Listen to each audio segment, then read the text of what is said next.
बात है कि पाकिस्तान की जिस सेना ने केवल पाकिस्तान को नुकसान ही नुकसान पहुंचाया है, और वो पूरी तरीके से इन सारी चीजों के द्वारा वो पाकिस्तान में एक तरह से तो वो सरकार का पैसा लेते रहते हैं हथियारों के नाम पर, और हम्म। वह बजट के नाम पर भारी करप्शन है।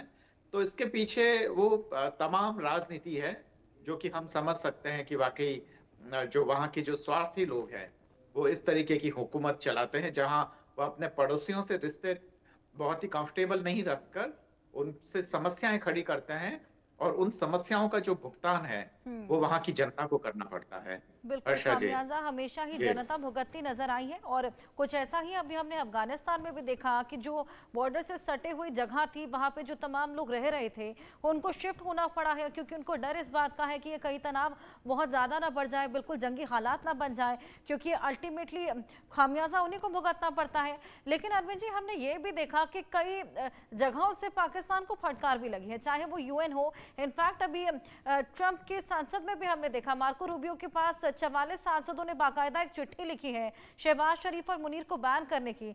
लेकिन उसके बावजूद ये लोग फंड्स कहीं ना कहीं से इनको मिल ही जाते हैं, चाहे वो आईएमएफ हो या तमाम तरह की और जो संस्थाएं हैं वो हो। दरअसल जो पूरा पश्चिम है वह नहीं चाहता है कि पाकिस्तान पूरी तरह से बर्बाद हो जाए या खत्म हो जाए, क्योंकि पश्चिम का जो हथियार बाजार है वो पाकिस्तान पे टिका हुआ है। पाकिस्तान की गरीब जनता की जो गाड़ी कमाई है वह पश्चिम में चली जाती है। उपनिवेशवाद का दौर, कॉलोनी का दौर, कॉलोनियलिज्म का दौर खत्म हो गया है, पर उसके बावजूद जो नियो कॉलोनिज्म का जो रूप है वह हमें देखने को मिल रहा है। और आज भी जो पाकिस्तानी जनता का जो शोषण है वो बदस्तूर जारी है। और पाकिस्तान की इसी हथियारों की होड़ के कारण भारत को भी अपनी सुरक्षा के लिए हथियार खरीदने पड़ते हैं, क्योंकि भारत दो तरफ से अपने लिए बहुत ही असहज पड़ोसियों से घिरा हुआ है, जो कि हमेशा उसके लिए कोई ना कोई समस्याएं खड़ी करते रहते हैं। तो भारत को अपनी सुरक्षा के लिए हथियार खरीदने पड़ रहे हैं, पर इन पूरे क्षेत्र में अगर हथियारों की दौड़ जारी रहती है तो इससे जो सबसे ज्यादा किसी ने अगर कमाया है तो वह पश्चिमी है। तो यह तमाम इसके पीछे है वो पश्चिम की जो हथियार जो बेचने वालों की एक बड़ी लॉबी है जो वहां पे, क्योंकि वहां पे हथियारों का निर्माण पूरी तरीके से प्राइवेट सेक्टर के अधीन है अमेरिका में, और उनका वहां की सरकारों पे काफी कब्जा रहता है, उनको काफी डोनेशन वगैरह वो लोग देते हैं। तो इसलिए वो कभी नहीं चाहेंगे कि पाकिस्तान पूरी तरह से बर्बाद हो। वह इस लायक बना रहे कि वह हथियार खरीद सके और पाकिस्तान की जनता को लूट लूट के उनका सारा का सारा जो रुपया है वह उन्हें दे सके। हर्षा जी। बिल्कुल, वाकई ये हमले जो लगातार जारी हैं उसके बावजूद फंड्स अब जब पाकिस्तान को मिल जाते हैं, हालांकि अब विश्व पटल पे पाकिस्तान को किस तरीके से आगे देखिए उजागर तो किया ही जा रहा है, क्या कुछ किया जाता है ये तो खैर देखने वाली बात होगी। लेकिन अरविंद जी, क्योंकि अब अफगानिस्तान और भारत के या तालिबान और भारत के अब रिश्ते बेहतर हो चले हैं, तो क्या लगता है कि भारत की ओर से क्या कुछ किया जाएगा इन हालातों को देखते हुए? भारत को मुझे नहीं लगता है कि भारत किसी भी देश को अस्थिर करना चाहता है। भारत केवल अपनी सुरक्षा चिंताओं से प्रभावित है, और भारत केवल इतना चाहता है कि भारत में जो पाकिस्तान प्रायोजित जितनी भी जो आतंकी घटनाएं होती है वे बस रुकनी चाहिए, और उसके लिए भारत जो भी उपाय कर सकता है वह करेगा। बाकी भारत को इसमें फायदा नहीं है कि पाकिस्तान की सरकार अस्थिर हो जाए या वहां अराजकता आ जाए, और अराजकता आने के बाद में पता नहीं वहां पे कट्टरपंथी लोग सत्ता में आते हैं या किस प्रकार के लोग सत्ता में आते हैं। तो ये अपने आप में काफी अजीब सी बात हो सकती है। तो भारत इस अस्थिर नहीं करना चाहता है, पर हाँ भारत अपनी सुरक्षा के लिए जो कुछ कर सकता है वह कर रहा है। और ऐसे में अगर उसे अफगान सरकार से कोई सहायता मिलती है और पाकिस्तान का अगर ध्यान दोनों ही मोर्चों पे बढ़ता है तो यह भारत की सुरक्षा चिंताओं को थोड़े समय के लिए बिल्कुल कम करती है। हर्षा जी। बिल्कुल। और अरविंद जी, जिस तरीके से अफगानिस्तान के साथ ये जंगी हालात पाकिस्तान ने छेड़े हैं, अपने लिए एक और विडंबना ही तो खड़ी करी है, क्योंकि ऑलरेडी हम देख रहे हैं कि पाकिस्तान में खैबर पख्तूनख्वा हो, बलूचिस्तान हो, पीओके हो, विद्रोह की आग तो धधक ही रही है। इसके अलावा इमरान खान क्योंकि जेल में बंद हैं, उनके परिजनों से उनको मुलाकात नहीं करने दी जा रही, उसकी वजह से भी खासा उग्र प्रदर्शन लगातार जारी, और अब ये एक और नई जंग छेड़ देना। दरअसल जंग छेड़ना इसके पीछे भी मूल वजह वहां की जनता का ध्यान हटाना है। हम्म। ये वाकई विडंबना है कि जो पाकिस्तान का जो सबसे लोकप्रिय व्यक्ति है वह सलाखों के पीछे है, अगर करप्शन के केस भी हैं तो जुडिशरी का काम है उसको ठीक तरीके से देखना। केवल आरोपों के आधार पर कैद करके रखना तो बिल्कुल ठीक नहीं कहा जा सकता, और इस तरीके से वो पूरी तरीके से ओपोजिशन को खत्म करने पर ही आमदा है। और इससे यह भी साबित होता है कि पाकिस्तान में अभी जो प्रजातंत्र जिस रूप में आना चाहिए था वैसा प्रजातंत्र नहीं होकर केवल वह अभिजात तंत्र होके रह गया। केवल वहां के जो ताकतवर जो पुराने सामंत रहे हैं अंग्रेजों के जमाने से, वह ही वापस सत्ता में आ गए हैं अपने धन बल के आधार पर। और किसी भी देश में अगर डेमोक्रेटिक इंस्टीट्यूशन ठीक से काम नहीं करते हैं तो उसका विकास बिल्कुल ठीक तरीके से नहीं होता है।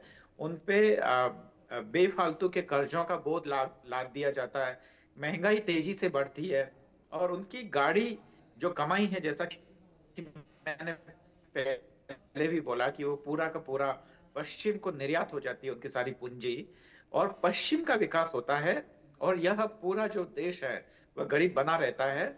और इस गरीबी में जो फायदा है वो वहां के कुछ चंद लोगों को होता है, जहां से वो इन्हीं गरीब जनता से वो पैसा बटोर कर अपनी सत्ता पे काजिब रहना चाहते हैं। एक दूसरी बात ये भी है हर्षा जी की भारत की तरफ से अब पूरा स्पष्ट संदेश है ऑपरेशन सिंदूर के बाद में, तो पाकिस्तान को ये लग गया है कि भारत की तरफ अब वह अपने आतंकवाद या वो जो पुराना एजेंडा था वह उसे आगे नहीं बढ़ा पाएगा। इसलिए वह अफगानिस्तान को अब वह की वह चीज करके पाकिस्तान का ध्यान हटाना चाहता है। क्योंकि पहले तो जब भी पाकिस्तान में महंगाई बढ़ती थी या कुछ और इसी तरीके का होता था तो एक वो पाकिस्तान की तरफ से एक युद्ध की शुरुआत या एक सीमित युद्ध की शुरुआत हो जाती थी, जैसा कि हमने अक्सर देखा है जब भारत पाकिस्तान की सीमा पे तनाव शुरू हो जाता था। पर अब भारत की तरफ से क्योंकि प्रतिक्रिया काफी जबरदस्त रही है, और पाकिस्तान के लिए अब भारत के लिए भारत के खिलाफ कुछ भी करना इतना आसान नहीं रहा है, तो अब उन्हें कोई ना कोई सॉफ्ट टारगेट चाहिए था, और उसी सॉफ्ट टारगेट के तौर पर मुझे लगता है कि वो अफगानिस्तान को निशाना बना रहे हैं। पर मुझे लगता है कि यह भी पाकिस्तान के जो फौजी सरकार या हम्म। जो फौज लेकिन समर्थन जो अरविंद जी, सरकार है। क्या जी अफगानिस्तान को जो सॉफ्ट टारगेट पाकिस्तान मान रहा है वाकई सॉफ्ट टारगेट है अफगानिस्तान?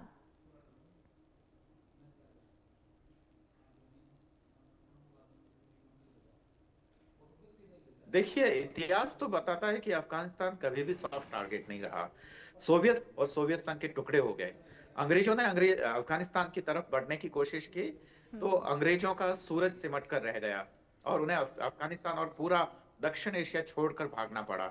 अमेरिका ने ठीक वैसे ही प्रयास किए, और अमेरिका को भी आखिर में अफगानिस्तान छोड़कर भागना पड़ा। और खुद अब अमेरिका में बहुत सारी समस्याएं हैं, खासकर आर्थिक तौर पे, क्योंकि अमेरिका ने बहुत सारा पैसा अफगानिस्तान में बिना किसी वजह के खर्च किया, बिना किसी कमाई के उन्होंने वहां पे सेना रखने के नाम पर वहां काफी तमाम पैसा खर्च किया। और अब उसी पैसे को बचाने के लिए वो तमाम टैरिफ और ये तमाम जो उपाय है वह अपना रहा है। तो अफगानिस्तान तो किसी भी हालत में सॉफ्ट टारगेट नहीं है, और पाकिस्तान ने एयर स्ट्राइक करके भी देख लिया, अब उसको पाकिस्तान पैदा हो रहे हैं। हर्षा जी। बिल्कुल, जिस तरीके से हमने लगातार अब पाकिस्तान की ओर से दागे जा रहे हैं मोर्टार, गोला बारूद, ऐसी तमाम चीज़ें, अब रिटेलिएशन की तैयारी भी अफगानिस्तान की ओर से है। हालांकि अब किस तरीके से कड़ा प्रहार बरसाता हुआ अफगानिस्तान नजर आता है, क्योंकि कई धमकी पहले ही तालिबान की ओर से पाकिस्तान को दे दी गई हैं। इसी बीच हमने देखा था अरविंद जी किस तरीके से तालिबान के तमाम लीडर्स थे जो कि आसिम मुनीर को ललकारते हुए नजर आए थे, यहाँ तक कि ये भी कह दिया था कि माँ का दूध पिया है तो खुद आकर मैदान में लड़। लेकिन हमने देखा कि आसिम मुनीर हमेशा इस तरह के मामलों में चुप्पी साध लेते हैं। जी बिल्कुल ठीक कहा है कि आसिफ मुनीर बहुत ही एक तरीके से सेफ गेम खेलते रहते हैं वो, और ऐसे तमाम मुद्दों पे वो चुप्पी साध जाते हैं, क्योंकि उनको पता है कि अगर वहाँ वह सक्रिय होते तो इसका संदेश जो है वह पाकिस्तान की जनता में ठीक नहीं जाएगा। तो यह सारी कायराना हरकत है, जब आप वहाँ के गरीब सोल्जर्स को आप आगे करके आप केवल अपनी सुरक्षा देख के इन तमाम चीजों को करते हैं, तो वह वाकई कष्ट पहुंचाती है, और मुझे लगता है कि किसी भी जिम्मेदार हुक्मरान को यह सब नहीं करना चाहिए। हर्षा जी। बिल्कुल, वाक़ई चमन बॉर्डर पर जिस तरीके से अब ये पूरा तनाव देखा जा रहा है, ये इससे पाकिस्तान देखना पड़ेगा कि आगे चल के दहलता है या नहीं, क्योंकि ललकार लगातार तालिबान की देखने को मिल रही है। अब लगातार ये गोलीबारी डोरंड लाइन पर हमने देखी। क्या लगता है अरविंद जी, क्योंकि हमने 2 बार तो सीज़ फायर देख लिए, उसके बाद दोनों बार वायलेशन भी देख लिया, क्या एक बार फिर पाकिस्तान डर जाएगा? एक बार फिर से ये सीज़ फायर देखने को मिलेगा? ये सिलसिला यूँ ही चलता रहेगा? जी, मुझे लगता है कि जब तक पाकिस्तान में जो स्ट्रक्चरल चेंज नहीं हो जाता है, जब तक संस्थागत बदलाव पाकिस्तान में नहीं हो जाता है, वहाँ की हुकूमत का स्वरूप नहीं बदल जाता है और वहाँ के जो इंस्टीट्यूशंस हैं वो जब तक मजबूत नहीं होते हैं, मुझे लगता है कि पाकिस्तान में यही सिलसिला चलता रहेगा और यह समस्याएं वहाँ पे होती रहेगी। पर इसका समाधान किसी भी पड़ोसी मुल्क के पास नहीं है, खुद पाकिस्तान की जनता को ही इसका समाधान ढूंढना पड़ेगा